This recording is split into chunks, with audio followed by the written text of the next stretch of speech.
plugged in, so that might be affecting things. Give me 1 second. Test. Test, test, test. Can you guys hear me now? I don't know if you were able to before or not. Hey, Garnold, how you doing? How are you doing, man? Great to see you. Well, I mean, I see your username. I don't see you, but how are you doing? That's good. That's good. I'm doing all right myself. Just about to start studying here.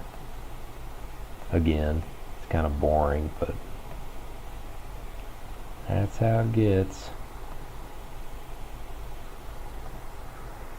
Well, hey, Hugo.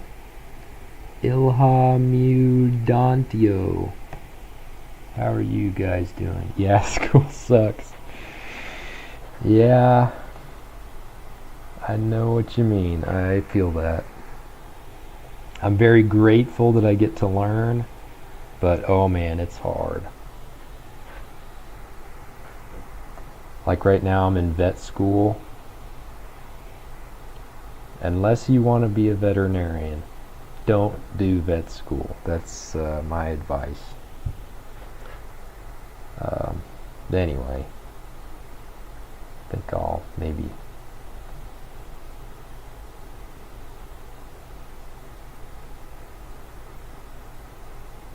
how's everyone on the desktop stream going? Guys doing okay? Ilham, I am about to be studying for my immunology lab exam Thursday. Oh, is it buffering again? No, I don't think so.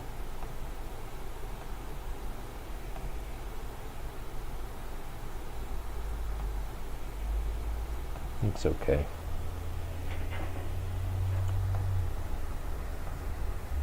I wish I could combine the chats between my different streams. I don't know how to do that though. Oh well. But yes, I'm about to start studying here. Okay. So, I also have a quiz Thursday, physiology and histology. Again. Hey Yotob, or Yotob. Hope I said your name right. I'm not doing well in that class right now. I actually failed my exam, unfortunately. I got a 55% on that exam. Horrible. But that's why I'm studying. Gotta keep studying. Try and get my grade up. How you guys doing in school? Or if you guys are in school, what kind of grades are you guys getting? Keyframe.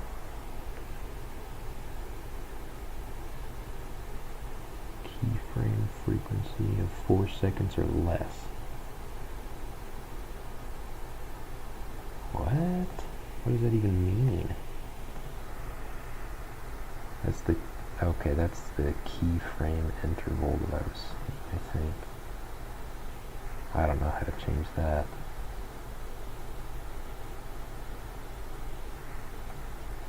Whatever.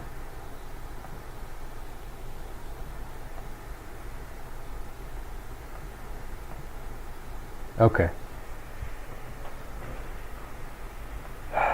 How's this? That's not looking bad. Okay. Alright. I'm just going to go ahead and get started. This might be boring for a lot of you, so feel free to stay, go. I mean, I don't blame you. But if you stay, you have my gratitude. Someone to talk to, you know, while I'm studying this boring stuff. Okay. So, in the BSL2 lab, Biohazard Safety Level 2 lab, what is the specified procedure immediately after covering a spill with paper towels?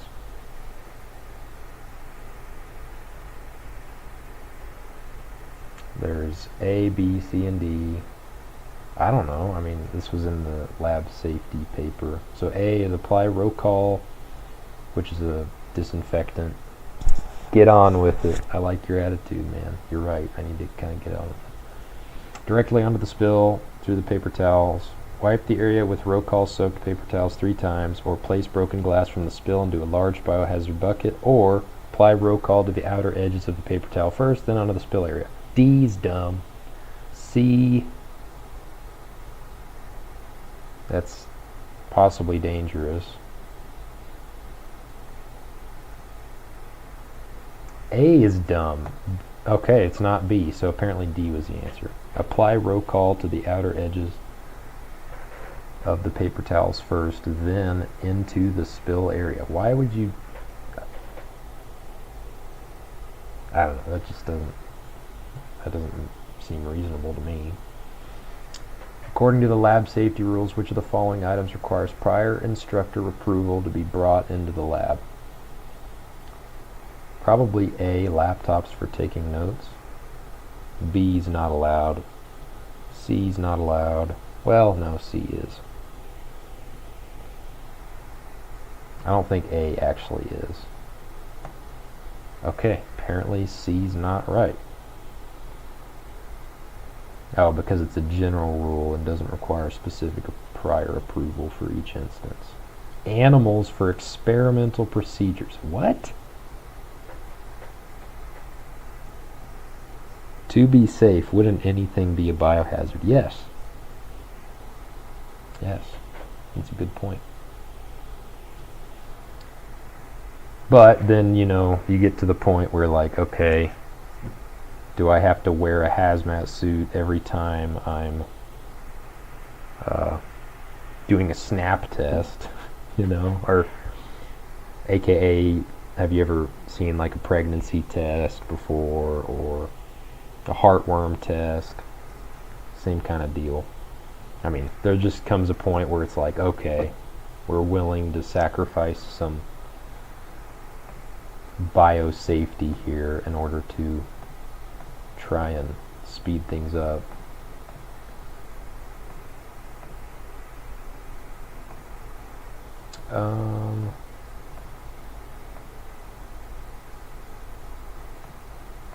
Next. What is the primary hazard associated with working with biosafety level 2 agents on an open bench?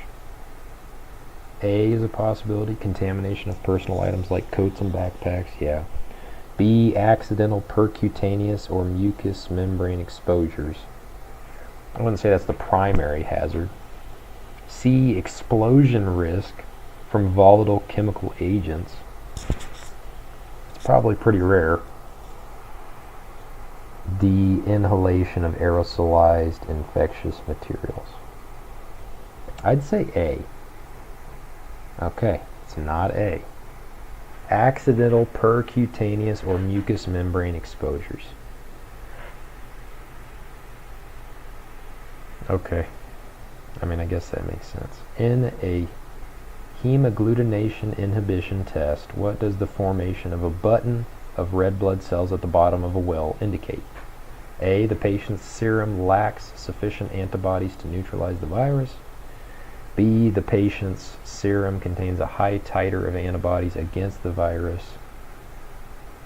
C, the virus successfully agglutinated the red blood cells. Or D, the test failed due to an error in adding the virus. It's not D.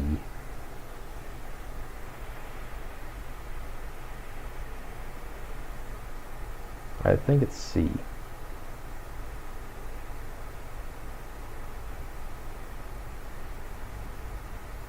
Wait, no. This is a hemagglutination inhibition test. HI. So it's B. Yes. A button forms when RBCs are not agglutinated by the virus, meaning antibodies in the serum successfully neutralize the virus, preventing it from cross-linking the RBCs. Okay. A newborn calf is tested for failure of passive transfer at 24 hours. Which immunoglobulin level would be considered adequate? It's something to do with 400. I think it's greater than. What?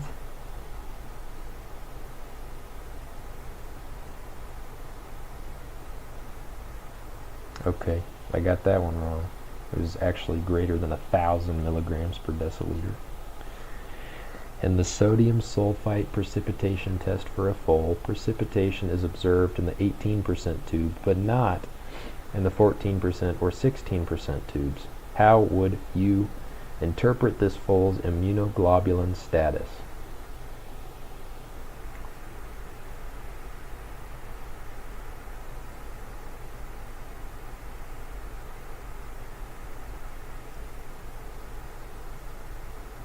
Probably less than, yeah, because it's super diluted. Or no, it requires the highest salt concentration to precipitate. What is the key difference between immunoprecipitation and the sodium sulfite precipitation, salting out, test described in the lab materials?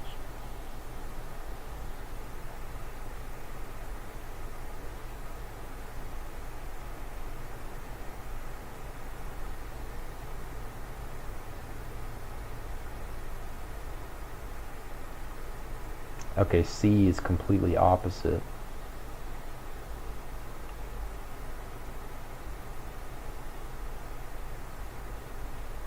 B is possible. Yeah, I think it's B. Okay. The source explicitly states that sodium sulfite precipitation is a non-specific chemical exercise, whereas immunoprecipitation involves specific antigen-antibody complex formation. Okay.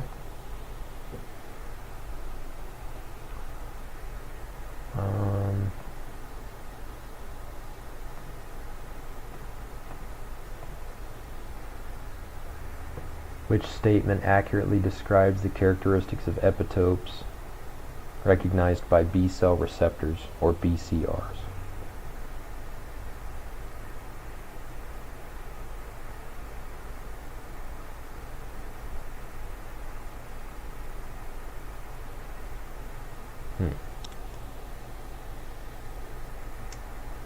I don't really know this one. I think it's D.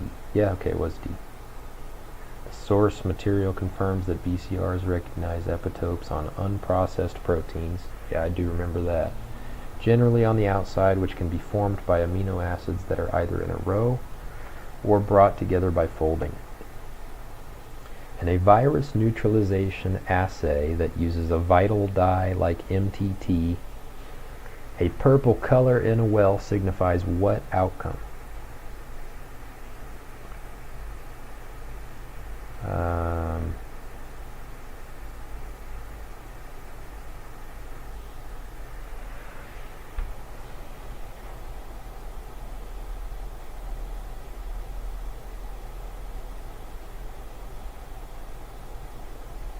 I think it's either A or C.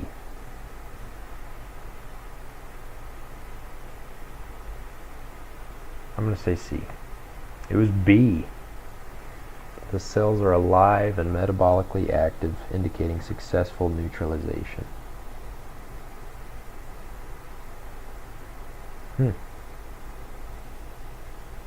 Oh, pale yellow. Okay, I don't remember that one at all. Why is blood typing considered essential for cats, even before the very first transfusion, unlike in dogs?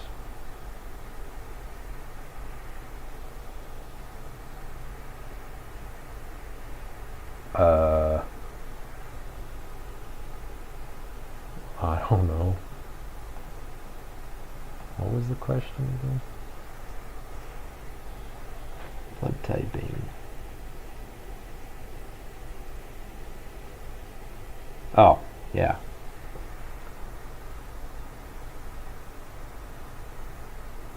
All type A cats have strong. That's not true. But cats do have type AB blood. They have either A or B, or maybe even AB. B's not true. C, I think, is.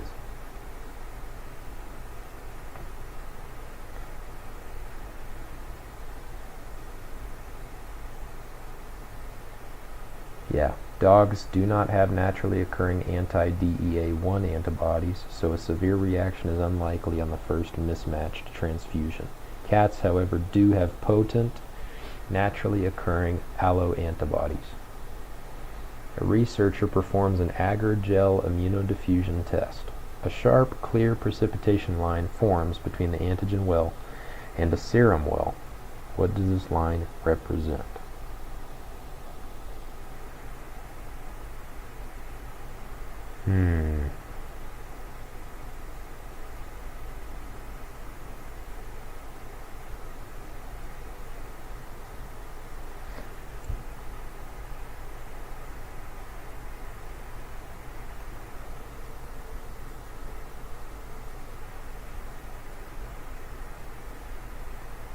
I would say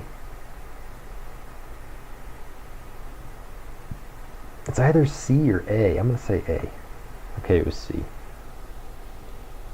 The point of equivalence where the ratio of antigen to antibody is optimal for lattice formation. The source states that a precipitation line will form at the equivalence point where concentrations of antigen and antibody are ideal for creating a large, insoluble immune complex. Okay. What is the primary purpose of using a biosafety cabinet in a biosafety level 2 lab? Well, probably to, well, let's read these. To store personal items like backpacks and coats safely away from contaminants. Maybe. To serve as the primary location for all lab work. I can already tell that's probably not the one. To provide a sterile environment for preparing chemical solutions like Rocol. I don't think so. To conduct procedures with a high potential for creating. I don't think it's D. Maybe it is C, and maybe it is A.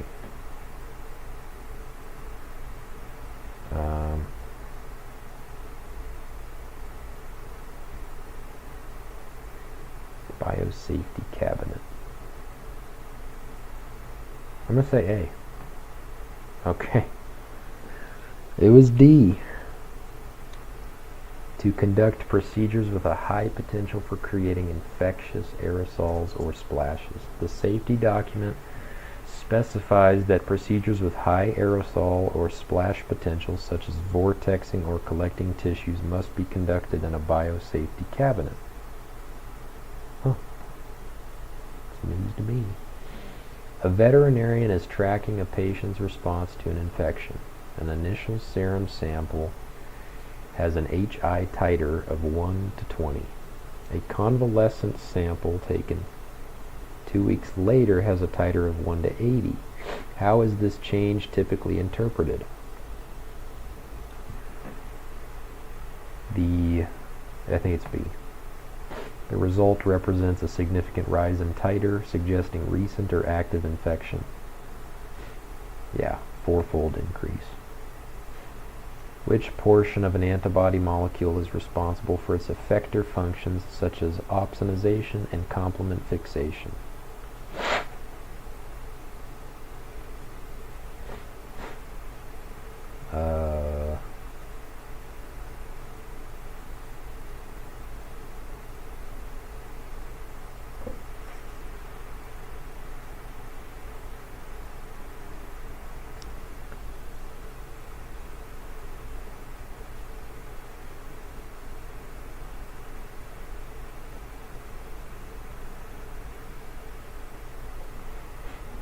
FC, the crystallizable fragment? Probably wrong, but let's see. Okay, it was right. The Fc fragment interacts with Fc receptors.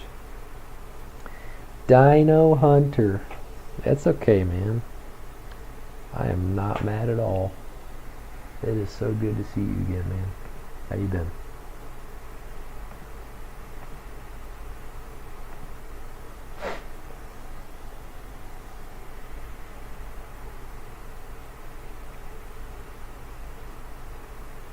How have you been? I've been alright. I failed my exam today. I failed my physiology and histology exam today. I got a 55%, so that's not very good. But,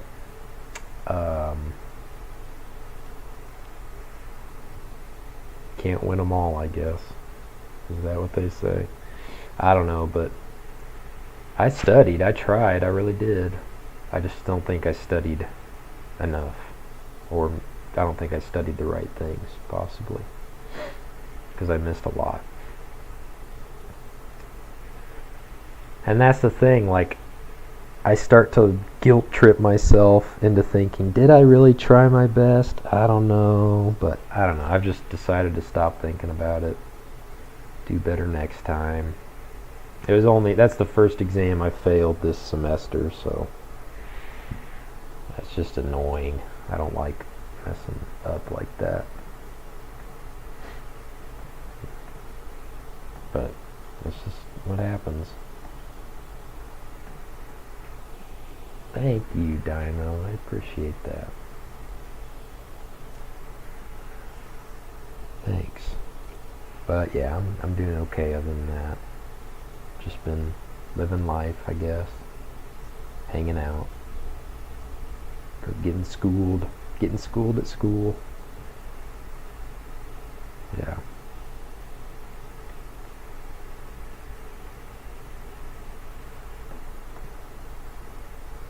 If a lab worker experiences an eye exposure to a biosafety level 2 agent, what is the minimum recommended duration for flushing the eye with water or eye wash?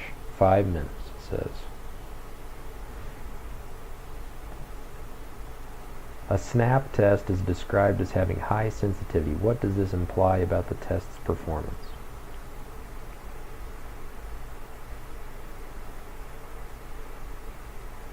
I think it's C. It correctly identifies animals that have the disease, resulting in few false negatives. Correct. So something with high sensitivity means less likely to... Yeah, I did get a haircut. I did. My brother and I gave each other haircuts first. We were kind of practicing on each other. He liked the one I gave him. Well, it wasn't only me, it was also my dad that helped. But yeah, he liked the one that we gave him, but the one he gave me was kind of I had to fix it, let's just say.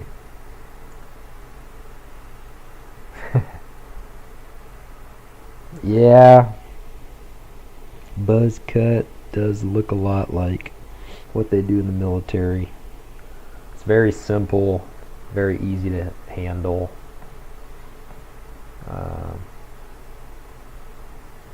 Convenient.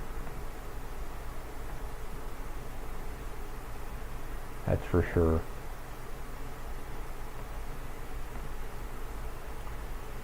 But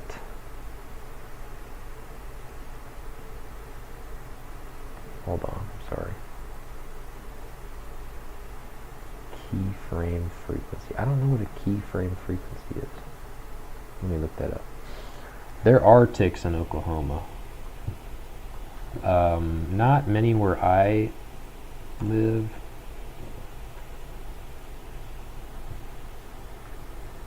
But they are still here. My cousin got alpha-gal syndrome, actually.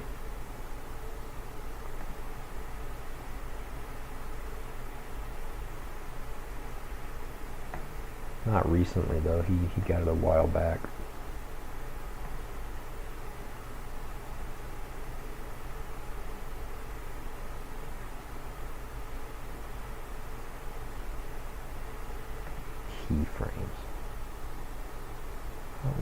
keyframe is.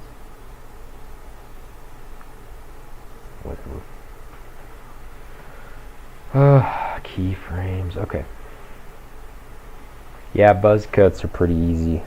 I mean, Nathan and I, he didn't do a buzz cut, but I just did it in my bathtub. It's free, it's easy, and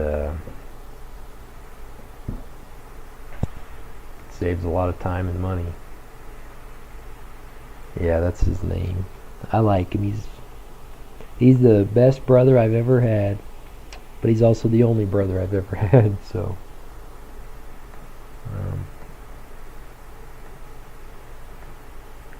he's pretty cool though. I like him.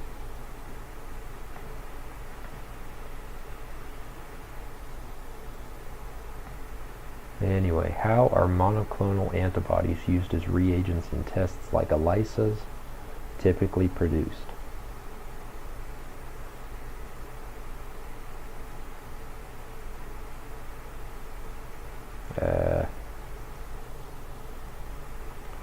It's either A or B.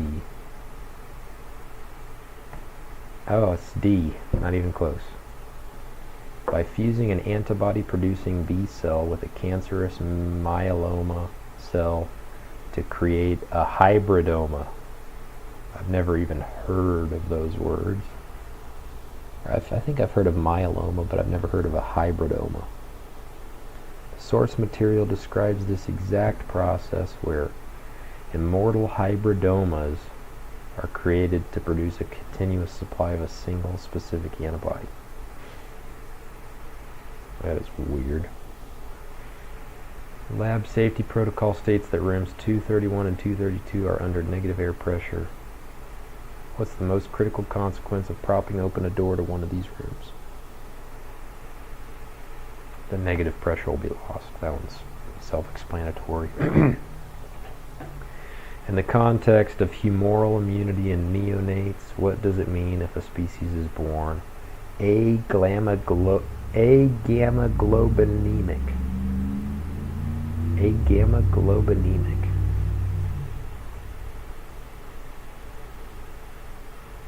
Maybe it's A. No, it's C. They are born without circulating maternal antibodies and rely entirely on colostrum for passive immunity.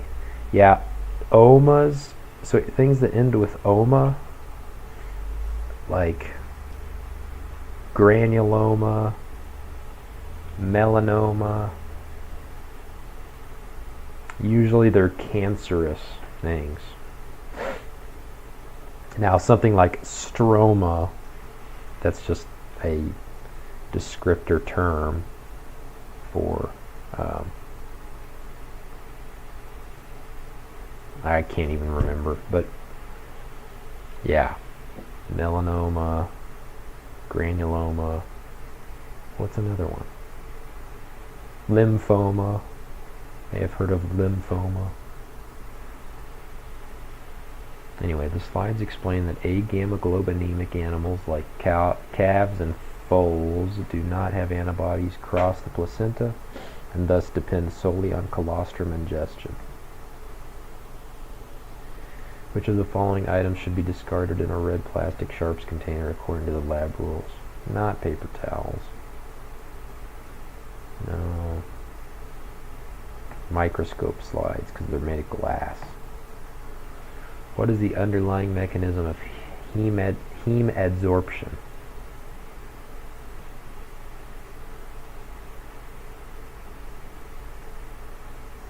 I have no idea. Okay. Apparently it's red blood cells attached to virus-specific glycoproteins or hemagglutins on the surface of virus-infected cells. Okay. A foal is diagnosed with FPT via a SNAP test at 24 hours of age. According to the questions posed in the lab procedure, what would be the most appropriate next step? Intravenous plasma containing immunoglobulins, because they don't They can't get them from colostrum at this point. Have I ever done a Secret Santa? Yes, actually. I tried buying a mug online for the person I was doing Secret Santa for, or with, and they got me something. But the mug looked way better in the pictures. Like, it was supposed to be a mug made of crystal, right? Like, made completely of crystal. And when it showed up, it wasn't. It was like such a rip-off. It was like a steel mug, and it had a decal of this plastic crystal stuff, and it wasn't even that good on the outside edge, and so it was such a bummer. But I can't remember what they got me though, or what she got me. It was my cousin. You're doing your first this year. What are you thinking of getting them? You don't have to share if you don't want to, but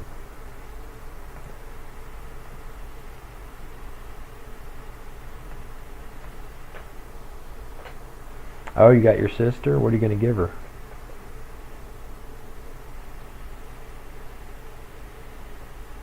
What is the primary function of agglutination as an antibody-mediated process? I think to clump particulate antigens like bacteria or red blood cells together. Yep. She likes cold stuff, so a cold pack. Okay. That's a pretty good idea.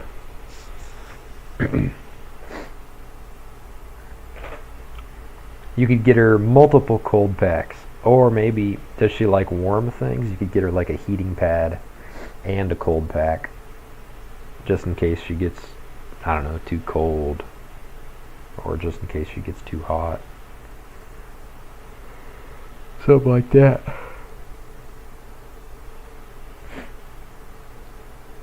I don't know.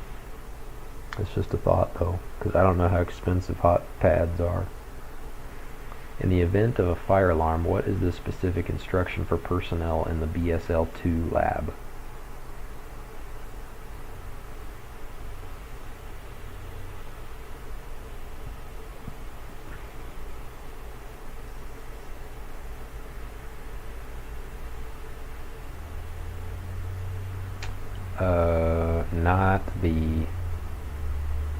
Not C.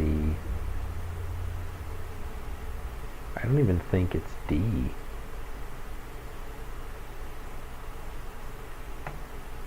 Okay, it was A. Go to the designated meeting point at the equine barn. Okay, I didn't know that.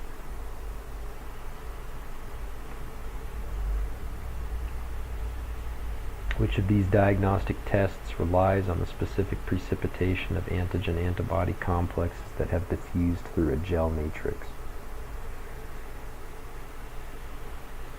Agar-gel immunodiffusion, SNAP ELISA test, hemagglutination inhibition test, or sodium sulfite turbidity test? Probably A. Yes. Diffused through a gel matrix is what gave it away. Okay. Got a 60% on that quiz. And it wasn't a graded quiz. It was just a quiz I made using Notebook LM. But still, I mean, that's it's not the best. It's pretty poor. But, I mean, what can you do? I tried.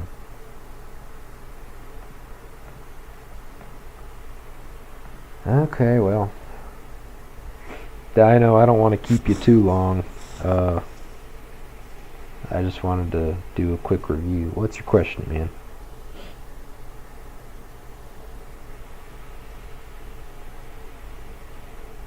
How much cheese is too much cheese? There's never too much cheese. Well, actually, so that's an interesting question. Sorry,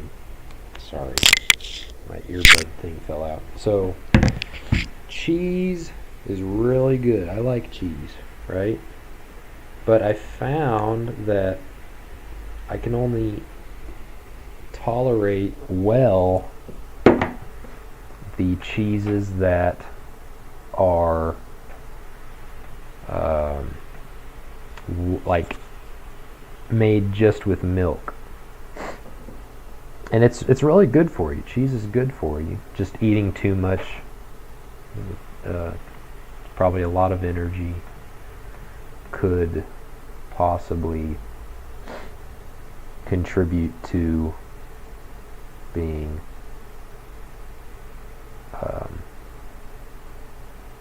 overweight, but not necessarily overweight, because overweight is not a problem. It's over fat, which is the problem. So obesity.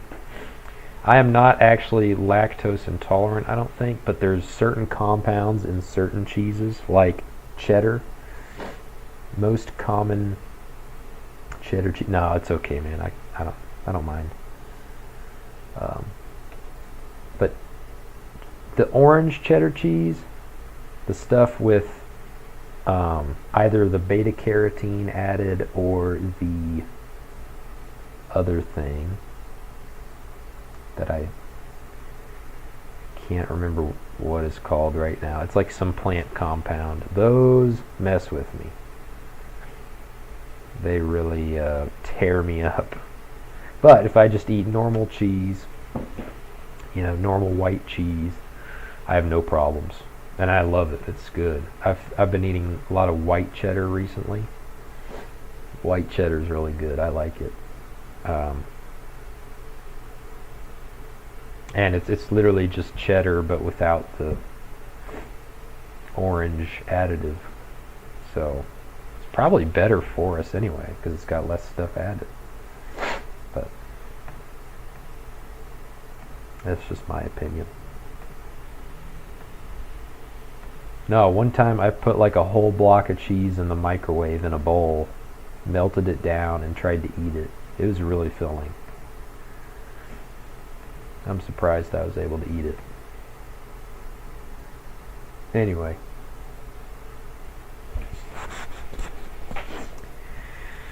I need to start thinking of a better topic to start these streams for. I mean, not that studying is a bad topic, and talking's definitely not a bad topic, but I'm just getting kind of not burnt out, just it's exhausting. Like I have to talk and talk and talk. So it's kind of, anyway. Alright, well, I guess I'll end this stream here. Thank you for watching, everybody, and Dino, you especially. Thank you for watching for as long as you did. Appreciate that. Hope to see you later, man. And hope to see everyone else later, too. Feel free to comment. Whoever's watching, feel free to comment. I don't mind talking to people. Or maybe you guys could start a conversation in the chat. I don't know. But yeah. God bless you too, Dino. That's another topic I could talk about. I could talk about Jesus. Yeah, that'd be awesome. But alright. Love y'all. Peace out.